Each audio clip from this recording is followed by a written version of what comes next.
Hey, 6th grade, Mr. Herzberg here. Today is Monday, May 11th, 2020. We're going to be doing some Tom Sawyer today, and we're going to do our journal. Let's get started. This week's standard is reading informational text 6.4, which is going to be, let's go back here for a second, make sure this is the correct standard we're doing. Yes, reading informational text 6.4, which is oxymorons. So what is an oxymoron, you may say? Well, an oxymoron is a term that goes against itself. It's the best way to explain it is it appears terms that are put next to one another to achieve some sort of a humorous effect. So I'll do one with you today. You've got a grand total of 10 of these to do on your Google Doc, number 1 to 10.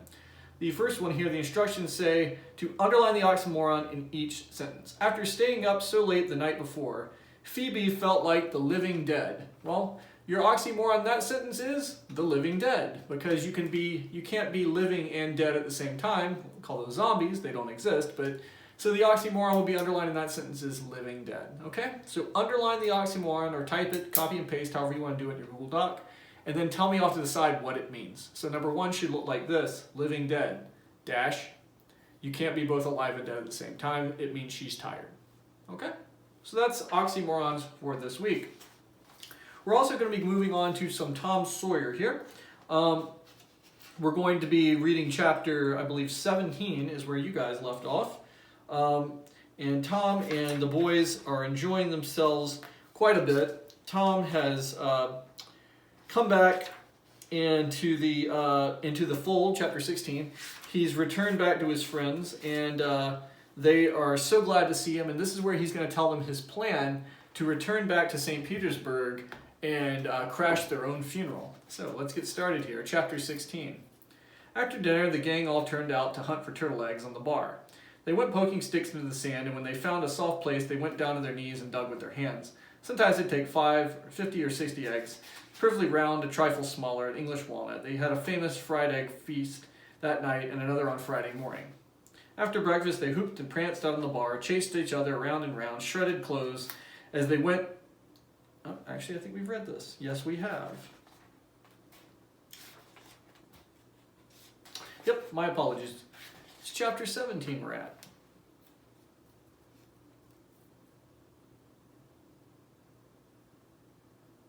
Yep, chapter 17. But there was no hilarity when the little town, that same tranquil Saturday afternoon, the Harpers, Aunt Polly's family were all usually quiet, possessed the village. Although it was ordinarily quiet enough, in all conscience, the village conducted their concerns with an absent air and talked little, but they sighed often. The Saturday holiday seemed to burden the children. They had no hearts in their sports and gradually gave them up.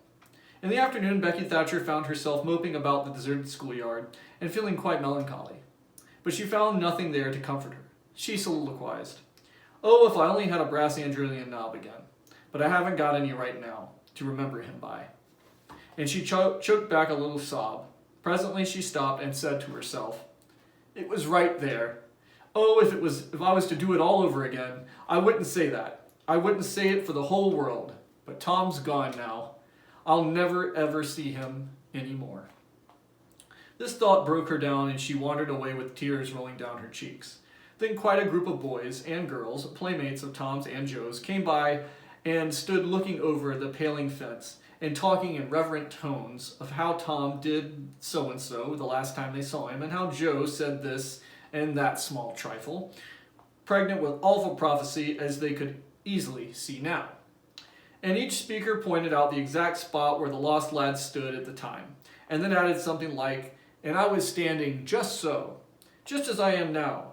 And if I was you and I was him, I was as close as that," and he smiled, "just this way, and then something seemed to go all over me, like awful, you know.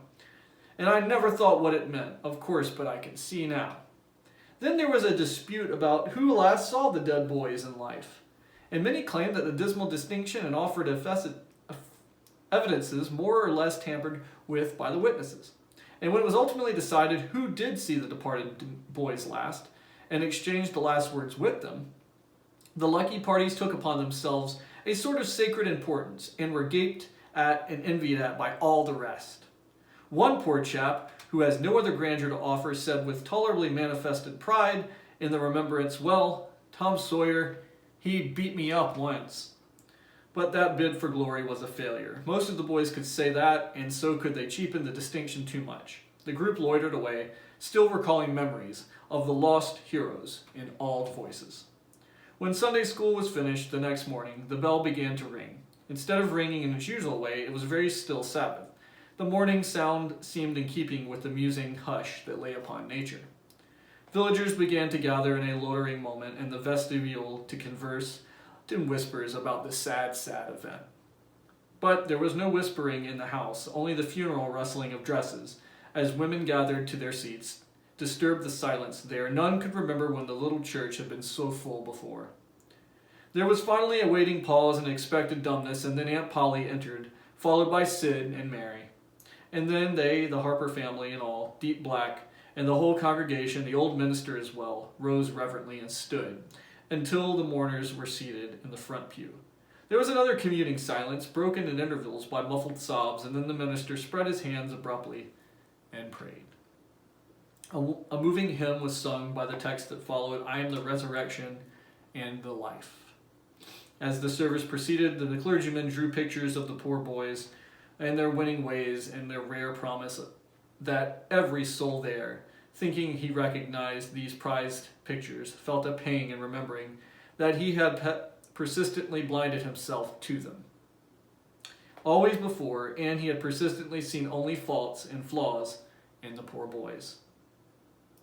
The minister related many a touching incident in the lives of the departed too, which illustrated their sweet, generous natures, and the people could easily see now how noble and beautiful these episodes were. And remembered with grief at the time they occurred, they had seemed the rank rascals, well deserving of the cowhide. The congregation became more and more moved as the pathetic tale went on, till at last the whole company broke down and joined in the weeping mourners in a chorus of anguished sobs. The preacher himself gave way to his own feelings and cried in the pulpit. There was a rustle in the gallery which nobody noticed.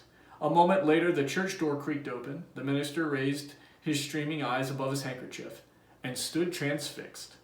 First one and then another pair of eyes followed the minister's, and then almost with an impulse the congregation rose and stared while the three dead boys came marching up the church aisle.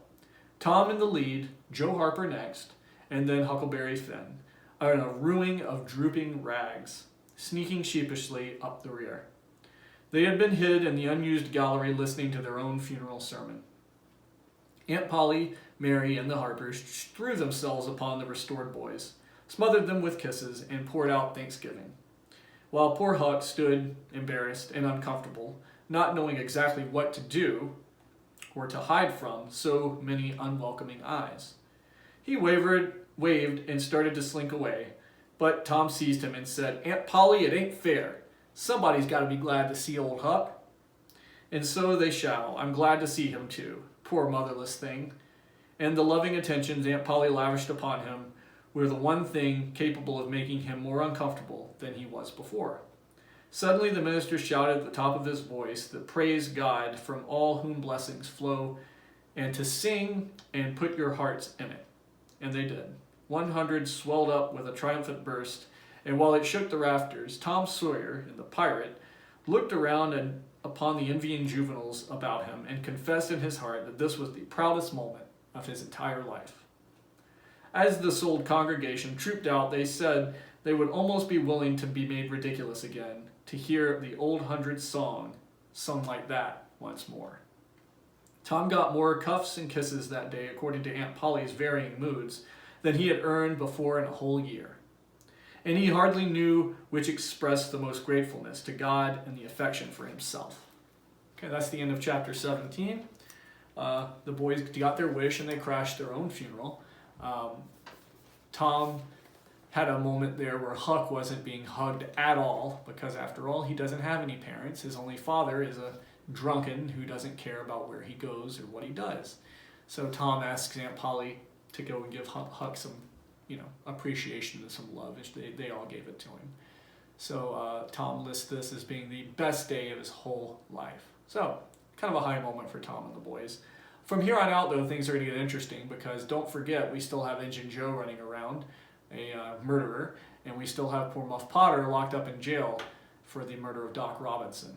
So it's going to get interesting here. A new set of problems are going to hit Tom and Huck before things, they get a little bit happy after what happened here, but things will go back to the doldrums again for Tom. If you guys have any questions, I'll be at the Google Meet from 1 to 1:30. See you guys tomorrow.